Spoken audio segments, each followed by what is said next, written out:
So you go to Atlanta, you start doing similar things in Atlanta, but you're trying to still learn, kind of go to, I guess, the next step in learning. And then you go on tour with Big Krit. Big Krit. I have no idea who that is. So you go on tour with this guy, and then what do you do there? Same thing, although this was kind of a cool experience because I felt like I wasn't a one-hit wonder. You know, I went and did something else on my own. So I felt like I needed to experience that.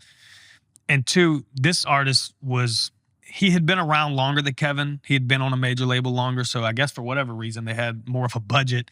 Because when I was on the road with Kevin, you know, it was more of a grind. You know, we'd all be in Toyota Sequoias. Like there was no tour bus at that point because it was such early stage for his career. We'd be staying in hotels, stuff like that.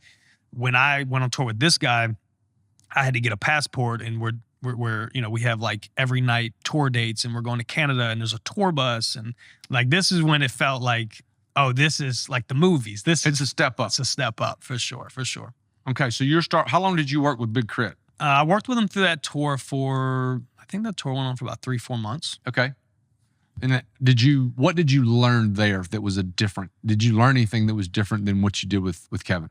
I wouldn't say I learned anything like from a craft standpoint. I mean, that was a tough time for me, and I'll say this is why. I enjoyed the tour. It was a cool experience. I did it on my own. I did it again. It was a level up, but I was still creating the same product. Money still didn't really make sense. I was still gone, working like a horse. You know, and at this point, like now I'm getting closer to my mid-20s, and those same kids that went to college, they finished in college, and I had friends that, you know, back where I'm from, you either go to college or you'd go work offshore. Yeah. And the offshore cats made good money. Oh, yeah. And offshore cats way ahead for 4 years. Way ahead. Facts. So when I got done with that tour with Krit, as great as it was, I still felt very lost in life because financially, from a business standpoint, I knew like what I was doing, like it just didn't feel right. This wasn't working. This wasn't where you were called.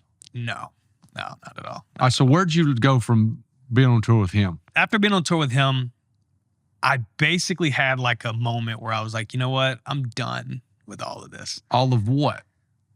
The cameras, like all of it. The identity of who I had branded myself as throughout this time. And again, like it sounds dramatic, but at the time, like it was everything, you know. You're wore out. Exactly. Wore out and feeling like, you know, life's almost over, which is so funny.